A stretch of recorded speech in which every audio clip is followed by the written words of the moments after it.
నమస్తే మాస్టర్స్ అందరికీ. ముందుగా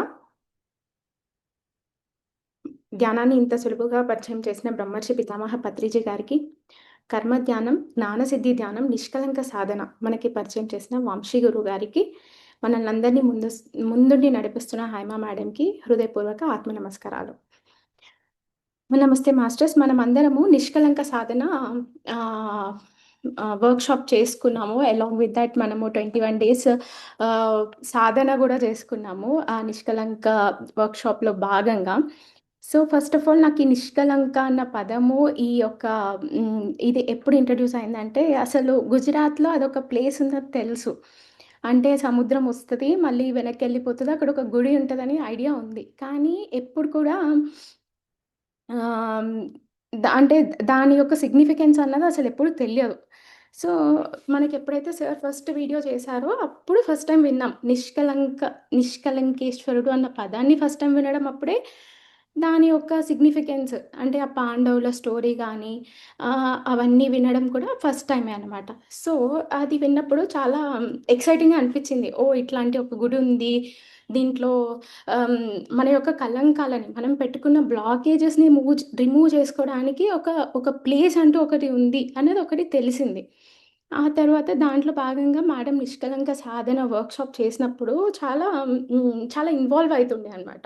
సో, ఆ 4 డేస్ వర్క్‌షాప్‌లో అయినా, 21 డేస్ సాధన ఎవ్రీడే మనకి సజ్జన సాంగత్యం జరిగినప్పుడు మేడం ఎవ్రీడే ఒక వీడియో పంపిస్తూ ఉండేది కదా! ప్రీవియస్ వీడియోస్ కానీ ఏవైనా పంపించినప్పుడు అవి చాలా క్షుణ్ణంగా చూస్తుండే. చూసి దాని గురించి డిస్కస్ చేస్తున్నప్పుడు, ఓహ్! ఇంత సబ్జెక్ట్ ఉందా? దీంట్లో మనం నేర్చుకోవాల్సింది ఇంత ఉందా? అని ఒక్కొక్కటి అండ్ దెన్ మనకొచ్చే డౌట్స్ కానీ, మనకొచ్చే ఆహ్, అంటే కొన్ని సార్లు మనం అంతా కరెక్టే అనుకుంటూ ఉంటాం. ఆహ్, రియల్ లైఫ్‌లో. కానీ అవ్వకపోతుండొచ్చు. కానీ మనల్ని సున్నితంగా కరెక్ట్ చేస్తూ, నువ్విక్కడ ఇది మార్చుకోవాలి. ఆహ్, ప్రతి ఒక్కటి కర్మనే కాదు. ఇది నువ్వు క్రియేట్ చేసుకుంటున్న నీ ఎమోషనల్ ఇంబాలెన్స్ అని కూడా తెలియజేస్తూ హేమ మేడం చాలా బాగా గైడ్ చేశారు. ఈ నిష్కలంక సాధన. సో, దీంట్లో బ్రీఫ్‌గా చెప్పాలనుకుంటే నాకు బాగా నచ్చిన అంశం ఏంటంటే, ఆహ్, ఆది భౌతిక 3 రకాల తాపాలుంటాయని చెప్పారు కదా! ఆది భౌతికం, ఆది ఆధ్యాత్మికం అండ్ ఆది దైవికం. సో, ఆది దైవికం అనేది 10%. ఎందుకంటే అది ఏంటంటే, అది మనకొచ్చినప్పుడు there is something drastically changes in your life. So, ఆది ఆధ్యాత్మికం అనేది మన కర్మ ధ్యానం, కర్మ విపాక ధ్యానం ద్వారా దాన్ని మనం ఓవర్‌కమ్ చేసుకోవచ్చు. అలాగే ఆది భౌతికం which most of the people are getting affected. 70% of the people is మన మన మన మన యొక్క ఆలోచనలలో ఉన్న భావాల వల్ల ఎఫెక్ట్ అవుతున్నారు. దీనివల్ల ఎక్కువ మంది వాళ్ళనుకున్నది సాధించలేకపోతున్నారు. ఇంకా బిహైండ్‌లోనే ఉంటున్నారు. ఇంకా ఏదో లేదు, ఏదో కావాలి, అందరూ నన్ను గుర్తించట్లేదు అన్న భావనలో ఉంటున్నారు. సో, దాన్ని మనం ఎలా ఓవర్‌కమ్ చేయాలి అనే దానికి మనం ఈ నిష్కలంక సాధన చేసుకున్నాము 21 డేస్. సో, మనకి సార్ చెప్పినట్టు డబ్ల్యూహెచ్ఓ రిపోర్ట్ ప్రకారం ఎవ్రీ 40 సెకండ్స్‌కి ఒక సూసైడ్ జరుగుతుందంట. సో, అంటే ఎంతమంది ఆహ్, ఎఫెక్ట్ అయితున్నారు. Just the thing that emotional balance లేకుండా ఎంతమంది ఎఫెక్ట్ అయితున్నారు. జనరల్లీ మనం చూసే పబ్లిక్‌లో అయినా, ఎక్కడైనా గానీ. మనం రీసెంట్‌గా ఒక ఇన్సిడెంట్ కూడా చూసాము. ఒక సాఫ్ట్‌వేర్ ఎంప్లాయీ హైదరాబాద్‌లో వాళ్ళ కిడ్స్‌తో పాటు, ఇద్దరితో పాటు. సో, అట్లాంటి కేసెస్‌లో ఏంటంటే మనము అలాంటి వాళ్ళు మన దగ్గరకొచ్చినప్పుడు మనము వాళ్ళకి జడ్జ్ చేయకుండా వాళ్ళని ఆహ్, జస్ట్ దాని నుంచి బయట పడేటట్టుగా గైడ్ చేస్తూ ఉండాలి. నేను ఒక న్యూస్ కూడా చూసాను. ఎప్పుడంటే సమ్‌వేర్ ఇన్ 2015. అప్పుడు చాలా ఫేమస్ అయింది. ఈ న్యూస్ ఇన్సిడెంట్ కూడా. ఒక పైలట్ ఉన్నాడు. ఎక్కడ యూకేలో. ఆ పైలట్ ఏంటంటే he is not fit to fly. So, but ఆయన ఫస్ట్ ఆఫీసర్ అనమాట. కెప్టెన్ ఉంటాడు, ఫస్ట్ ఆఫీసర్ ఉంటాడు కదా! ప్లేన్‌లో. సో, ఆయన డిప్రెషన్‌లో బాధపడుతున్నాడు. First officer.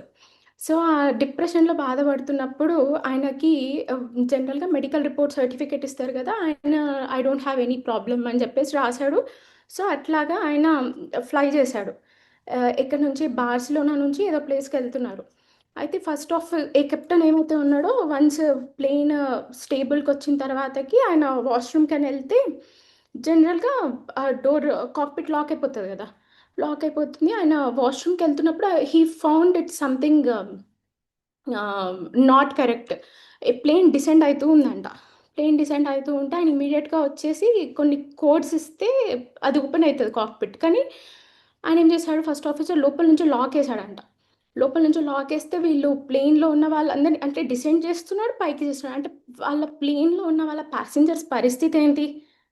Just because of ఈ ఆయన ఒక్కడిని లైఫ్‌ని ఆయన కోల్పోలేదు. ఒక 150 మెంబర్స్ ప్యాసింజర్స్‌ని క్రూ యొక్క లైఫ్‌లని గూడా ఆయన రిస్క్‌లో పెట్టాడు. రిస్క్‌లో పెట్టారు. ఆ ప్లేన్ క్రాష్ అయిపోయింది. So, all because of this is depression. So, మనము ఎప్పుడైతే ఈ కలంకాలు, ఈ డిప్రెషన్ నుంచి బయటకొస్తామో, సో, మనం అనుకున్నట్టుగా ఉండొచ్చు అని మనకి సాధనలో జరిగింది. సో, ఈ దీంట్లో ఓవరాల్‌గా నేను నేర్చుకుంది, నేను ఓవర్‌కమ్ చేసిన కొన్ని పాయింట్స్ నేను చెప్తాను. సో, మనం ఎవ్రీడే డిస్కషన్స్ వల్ల మనం ఎక్కడ లాక్ అయ్యాము అన్నది తెలుసుకోగలిగాం యాక్చువల్‌గా. ఎందుకంటే మేడం ఏం చేసేవాళ్ళంటే ఎవ్రీడే ఒక ఆహ్, దాని గురించి క్లాస్ చెప్తూ అంటే మనము ఆర్థిక సంబంధిత విషయాల మీద ఎక్కడైనా లాక్ అయ్యామా? లేకపోతే చిన్నప్పుడు ఏవైనా భావాలని గట్టిగా ఫిక్స్ చేసుకున్నామా? అవన్నీ బాగా ఒక్కొక్క దాన్ని రిలీజ్ అవ్వడానికి మనకి మెడిటేషన్స్ చేపిచ్చారు. అండ్ అవి రికార్డ్ కూడా చేసుకున్నాం కాబట్టి, సో, అవన్నీ మనము ఎప్పుడంటే అప్పుడు చేసుకొని దాని నుంచి బయటపడడానికి అవకాశం ఉంది.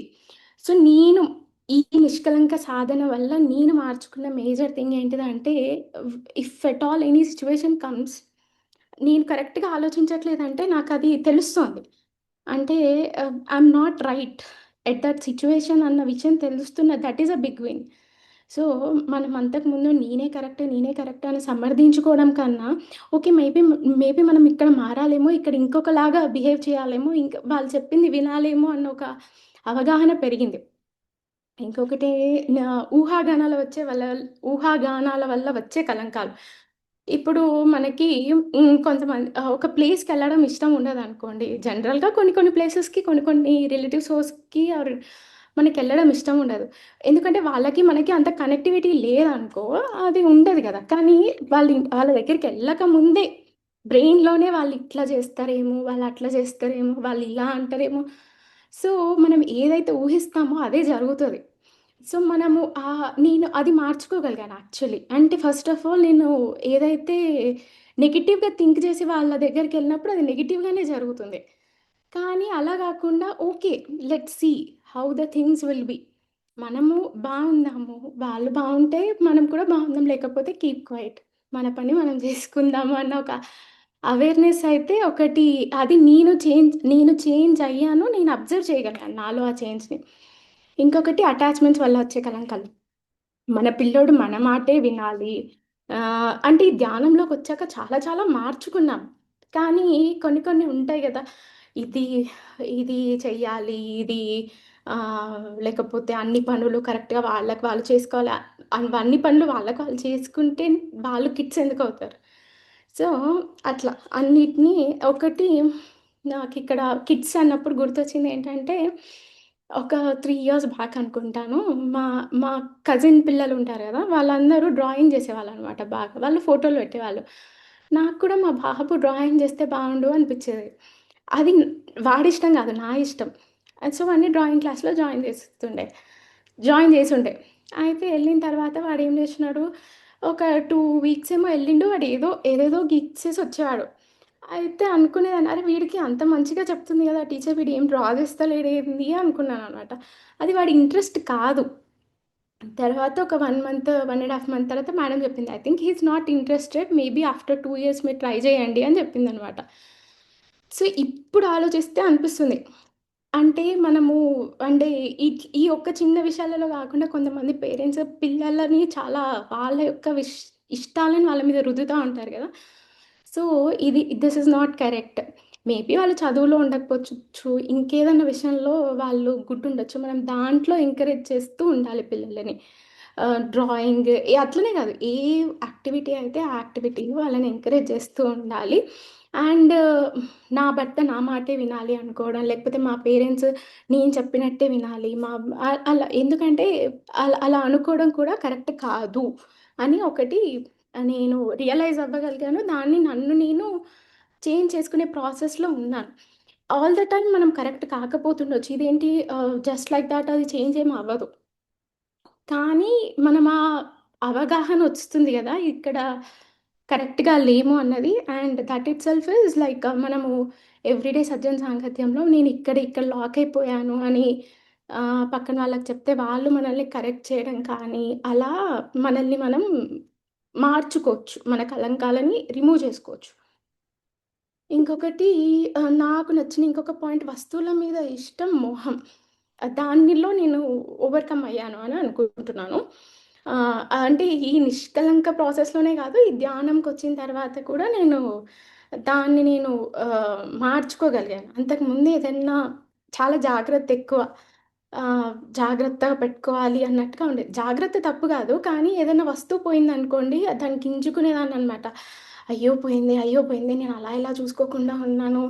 ఆహ్, ఒక్కోసారి ఎంత చూసుకున్నా గానీ ఒక్కొక్కసారి లాస్ అవ్వడం కామన్. మా ఇంట్లో మా బాబు ఏదైనా పోగొట్టినా అట్లిట్లా చూసుకోకుండా ఉన్నావురా, అదిరా, ఇదిరా అనేవాడిననమాట. సో, అప్పుడు నాకేంటంటే అంత ఇష్టం దేని మీద పెంచుకోవడం ఇస్ నాట్ రైట్. ఓకే. పోయింది. జాగ్రత్తగా ఉన్నా గూడా పోయింది. That's okay. హ్మ్. అది మనకి ఇంక లేదు అట్లా అనుకోవడం స్టార్ట్ అయింది. దాంట్లో నేను ఓవర్‌కమ్ అయ్యాను. దీంట్లో మాత్రం ఖచ్చితంగా ఓవర్‌కమ్ అయ్యాను. నేను రీసెంట్‌గా ఒక గోల్డ్‌ది ఒకటి పోగొట్టుకున్నాను. అంతకుముందు నా మూల్య ఈస్ డిఫరెంట్. దాని మీదనే ఆలోచిస్తూ ఉండేదాన్ని. బట్ ఇప్పుడు మాత్రం ఓకే. పోయిందిలే ఇంగ అయిపోయింది దానిది టైం అయిపోయింది అట్లా అనుకునే అవేర్‌నెస్ అయితే వచ్చింది. ఇంకా అవగాహన పెంచుకోవడం.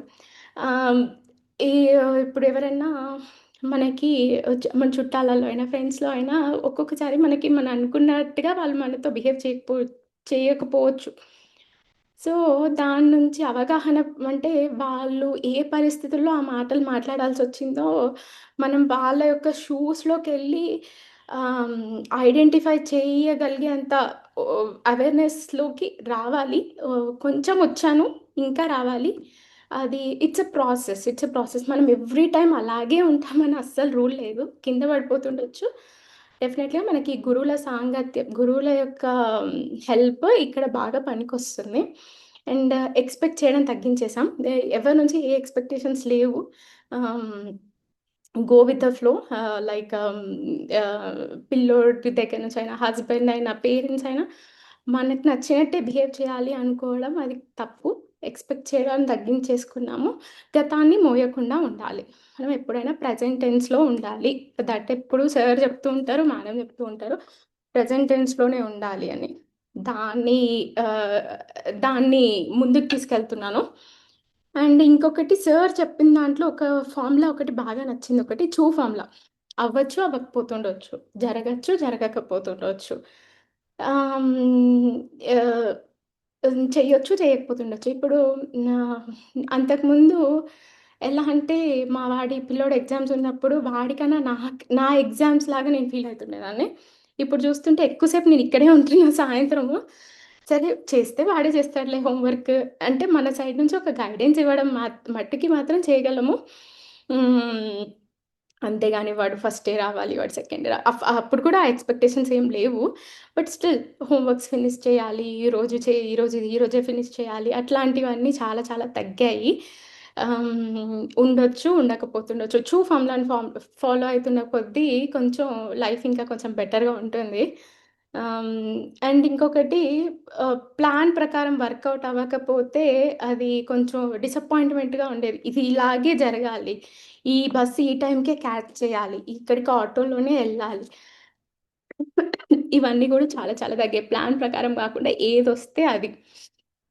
ఆహ్, ఏదొచ్చినా మన మంచికే అని ఒక అవగాహన అయితే పెరిగింది.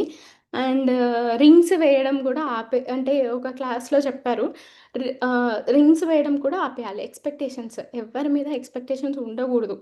విశ్వాసం, మన వాళ్ళు, వాళ్ళు మనకే సొంతము, నమ్మకము ఇట్లాంటి వాటి వల్ల అందరూ లాక్ అయిపోయి దాన్ని ఒక పెద్ద బ్లాకేజ్ లాగా క్రియేట్ చేసుకొని వాళ్ళ యొక్క గ్రోత్‌ని వాళ్ళకి వాళ్ళే ఆపేసుకుంటున్నారు. అందరం దాంట్లో ఎప్పుడో ఒకప్పుడు ఫేస్ చేసే ఉన్నాము. ఆ యొక్క సిట్యుయేషన్స్‌ని లైక్ పేరెంట్స్ మనం అనుకున్నట్టే మనకే ఎక్కువ ఇంపార్టెన్స్ ఇయ్యాలి అని గాని, లేకపోతే మన హస్బెండ్ మనకే సొంతం అని గాని, మనం చెప్పిన మాటనే వినాలి అని గాని, అట్లాంటివన్నిట్లో లాక్ అయిపోయి ఉన్నాము.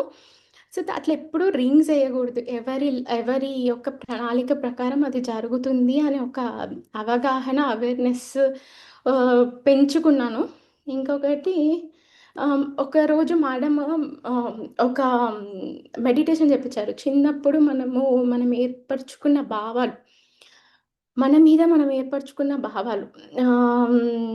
అంటే కొంతమంది మ వాళ్ళ మాటలు తెలియకుండా మన లైఫ్‌లో చాలా ఇంపాక్ట్ చూపిస్తూ ఉంటాయి.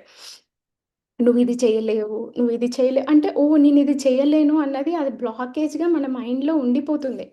సో, దాంట్లో నుంచి అది ఏంటిది అని ఫైండ్ ఔట్ చేయడం is a very I mean the first thing. దాని నుంచి ఓవర్‌కమ్ అవ్వడం is the second thing. So, అలా మనము మన యొక్క డబ్బులు చెట్లకు కాస్తాయా? లేకపోతే ఇట్లాంటియన్నీ కొన్ని కొన్ని వర్డ్స్ ఉంటాయి. కొన్ని ఆల్ నెగెటివ్ వర్డ్స్ ఉంటాయి గదా! వీటన్నిటి నుంచి మనము స్లోగా బయటకి రావాలి. ఈ నిష్కలంక సాధన అన్నది చాలా చాలా హెల్ప్ అవుతుంది. ఇంకొకటేంటంటే ఆల్‌వేస్ సజ్జన సాంగత్యంలోనే ఉండాలి. మనం ఎవ్రీ టైమ్ చాలా బాగా ఫాలో అయితున్నాము. మనం మార్నింగ్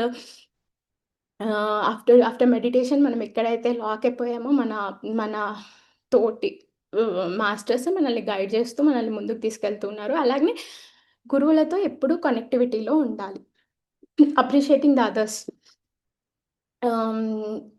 ఎవరైనా బాగా చెప్పారు. లేకపోతే ఇంకా బాగా చెప్పొచ్చు. కానీ వాళ్ళని నుంచి జడ్జ్ చేయకుండా నువ్వు చెప్పావు. దీంట్లో నుంచి ఇది నేర్చుకోవచ్చు అని ఒక పాజిటివ్‌గా చెప్తే వాళ్ళకెంత బూస్టింగ్‌గా ఉంటది గదా! సో, అది ఒకటి ఆల్రెడీ కొన్ని ఉన్నాయి. కొన్ని ఇంకా ఇంప్రూవ్ చేసుకుంటున్నాము. అడ్వైసెస్ ఇవ్వద్దు. వాళ్ళు అడగకుండా ఏది అడ్వైజెస్ ఇవ్వద్దు.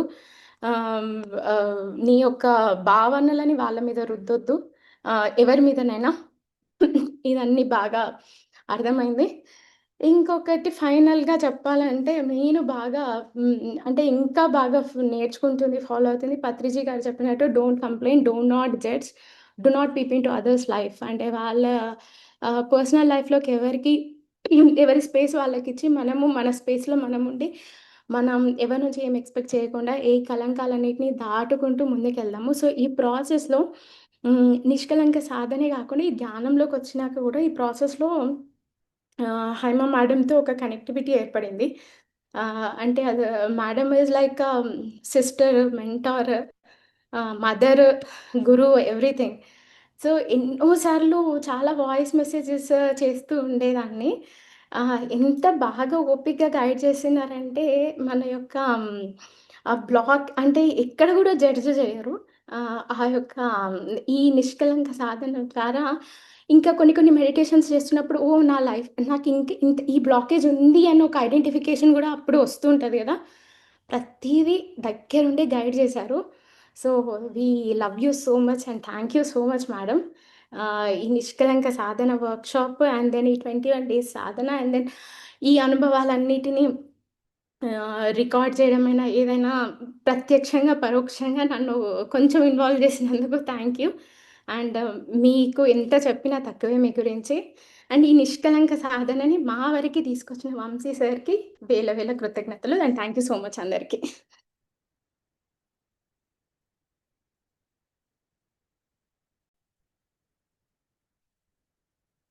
నమస్తే మాస్టర్స్. ఇందాక నేను ఒక మెసేజ్ చెప్పాలనుకున్నాను. ఇది నాకు వాట్సాప్‌లో కొన్ని ఇయర్స్ బ్యాక్ వచ్చింది. 2017 ఆర్ సంథింగ్.